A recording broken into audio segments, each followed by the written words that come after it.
मोहिनी को बहन पर दया आ जाती है। वो पर्स से 1000 रुपए निकाल कर दे देती है। ले वीना, लेकिन पैसे वापस कर देना। गरीब मायका। मोहिनी के 3 बेटे थे। पति खूब अच्छा कमाता और बड़े घर के ऐश सब था मोहिनी के जीवन में। लेकिन एक चीज जो नहीं थी वो थी सुकून। मेरी बहन और मेरा भाई दोनों गरीब, लेकिन मैं मेरे पास तो नोट की बरसात है। तभी मोहिनी की बहन बीना उसके दरवाजे आ जाती है। अरे मोहिनी, कैसी है? मेरे घर में ना सिलेंडर खत्म हो गया है। तेरे पास तो इतने पैसे हैं, भरवा देना मेरा सिलेंडर।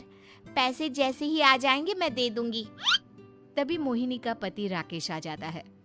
क्या है बिना, ये अपने घर की परेशानी हम लोगों के घर ना गाया करो। तुम्हारी बहन को तुम लोगों पर तरस आ जाता है और वो पैसे देने लग जाती है। मुझे ये बिल्कुल पसंद नहीं है। ओ जीजा जी, नहीं, मैं तो वो बस अच्छा, मैं चलती हूँ। वीना वहां से चली जाती है। उसके जाने के बाद अच्छा किया जो आपने सुना दिया। अरे न जाने क्या सोचकर मेरे घर आ जाती है कि जैसे यहाँ तो भंडारा भरा है।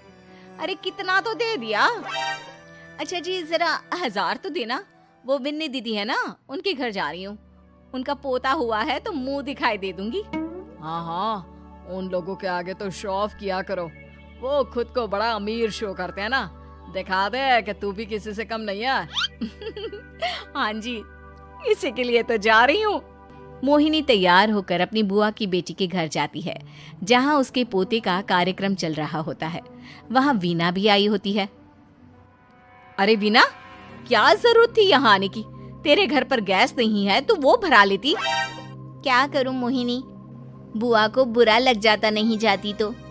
वैसे मेरे पास एक जोड़ा बच्चे का कपड़ा रखा था, वही अपनी चांदी के पायल के साथ देने जा रही हूँ। घर पर गैस थी नहीं, सोचा परिवार यहीं खाना खा लेगा, बाकी सुबह का सुबह देखा जाएगा। मोहिनी को बहन पर दया आ जाती है। वो पर्स से 1000 रुपए निकाल कर दे देती है। ले वीना, लेकिन पैसे वापस कर देना। तेरे जीजाजी हिसाब लेते हैं। मोहिनी भी क्या करती, गरीबी में बहन का सहारा ही उसके जीवन जीने का आधार था। फिर एक रोज, सुनिए, भाई के घर बेटी हुई है, मुझे माँ के पास जाना होगा। अरे उस घर में ना कूलर है ना एसी, कैसे रहोगी तुम? हाँ, वही सोच रही हूँ कि अकेली जाऊं, बच्चों को साथ ना ले जाऊं। चली जाओ, लेकिन ये जो तुम अपने गरीब परिवार से मिलने चली जाती हो ना, मुझे बिल्कुल अच्छा नहीं लगता। पता नहीं मैं भी कैसे मैनेज करती हूँ, लेकिन क्या करूँ। मोहिनी भाई भाभी के घर आती है। मोहिनी, कैसे आना हुआ? तू यहाँ हम लोगों के घर रह लेगी या फिर किसी होटल में रहेगी? क्या हो गया है माँ? मोहिनी को क्यों ऐसे बोल रहे हैं आप? अरे तू नहीं जानती अपनी ननद को, पैसे वाली है ना, तो ऐड कुछ ज्यादा ही है। मोहिनी को माँ की बात का बुरा नहीं लगता है, क्योंकि उसे पता ही नहीं चलता कि माँ उसे जली कटी सुना रही है। वो भाभी की बच्ची के साथ लेन देन करती है और वहाँ से चली जाती है। उसके जाने के बाद, माँ, क्यों आप मोहिनी को इतनी सारी बातें सुनाती हो? भाई का बेटा बोल पड़ता है। माँ, क्योंकि दादी जानती है कि बुआ के अंदर घमंड है। सही बोल रहा है मोहन। बहू भले तुझे ना दिखता हो, लेकिन मुझे और मोहन को दिखता है कि वो कितनी घमंडी है। मोहिनी मायके आती है, जहाँ गरीबी के कारण चीजें कम होती हैं। इस मोहन के बच्चे को काम पर लगा दो ना, किसी दुकान या किसी होटल में। बर्तन धो लिया करेगा, कम से कम 4 पैसे और आएंगे घर में। देख मोहिनी, माना तेरे पास पैसा है, लेकिन तेरे भाई के दिन इतने भी बुरे नहीं चल रहे कि वो अपने बच्चे की पढ़ाई रुकवाकर उससे बर्तन धुलवाए। मोहन माँ की ओर देखता है, जैसे आंखों से बोल रहा हो, देख लिया बुआ का हाल। हाँ मोहिनी, बात तो सही है, लेकिन अभी मोहन को पढ़ना है। आखिर तुम भी तो अपने दोनों बेटों को पढ़ा रही हो ना। मेरे बेटों से कैसे कंपेयर कर सकती हैं आप? अरे वो तो कलेक्टर बनेंगे हाँ, कल को वो मोहन को नौकरी में रख लेंगे, क्यों? मोहिनी कुछ दिन और रहकर चली जाती है। धीरे धीरे दिन बीतता है। मोहन बड़ा होता है और कड़ी मेहनत से सफल भी हो जाता है। मोहिनी, माँ के जाने के बाद तो तुमने भाई भाभी के घर जाना छोड़ ही दिया, क्यों? वो क्या है ना, उन लोगों का घर छोटा है, मेरे बच्चे जाना ही नहीं चाहते। पर तुझे क्यों अचानक मायके की बात याद आ गई? यार, मेरा तो मायका है, भाई भाभी है, मेरा तो आना जाना लगा ही रहता है। हाँ, क्योंकि तुझे आदत है ना ऐसे छोटे से घर में और कम पैसे में रहने की।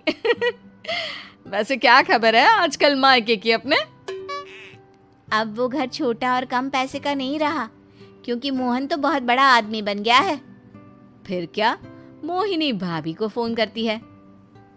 मोहन किसी बड़ी कंपनी का मैनेजर हो गया है क्या भाभी? क्या ये सच है?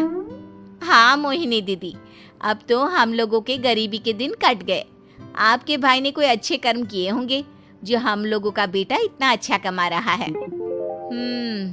देख लो भाभी, पहले भी आपने कई गलतियां की थी, आप थोड़ा संभल कर चलना।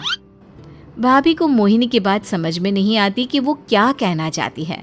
फिर एक दिन वीना मोहिनी से कहती है, मोहिनी, हमारा भतीजा मोहन अच्छा कमा रहा है, क्यों ना मैं अपने बेटे की नौकरी के लिए उससे बात करूं? अरे बुआ का बेटा है, ये सोचकर मदद तो करेगा ना? हाँ हाँ, क्यों नहीं करेगा, उसके बुरे दिन में तो हम भी खड़े थे। मोहन को वीना फोन करती है और अपने बेटे की मदद करने की बात करती है। हाँ हाँ बुआ, क्यों नहीं, आप सिद्धार्थ को भेज दें, मैं अपनी ही कंपनी में उसकी नौकरी करवा देता हूँ। दिन बीतते हैं। अब वीना के हालात भी अच्छे हो जाते हैं। क्या बात है वीना, तूने भी कार ले ली, वो भी इतनी अच्छी? हाँ मोहिनी, अपने भतीजे के कारण तो हम लोगों के दिन अच्छे हो गए। उसने सिद्धार्थ की नौकरी लगवा दी है, वो भी शानदार। ठीक है, लेकिन पैसे ख्याल से खर्च करना। वो क्या है ना, पैसे आने आसान है लेकिन संभालने मुश्किल। मोहिनी घर पर अपने पति से बात करती है।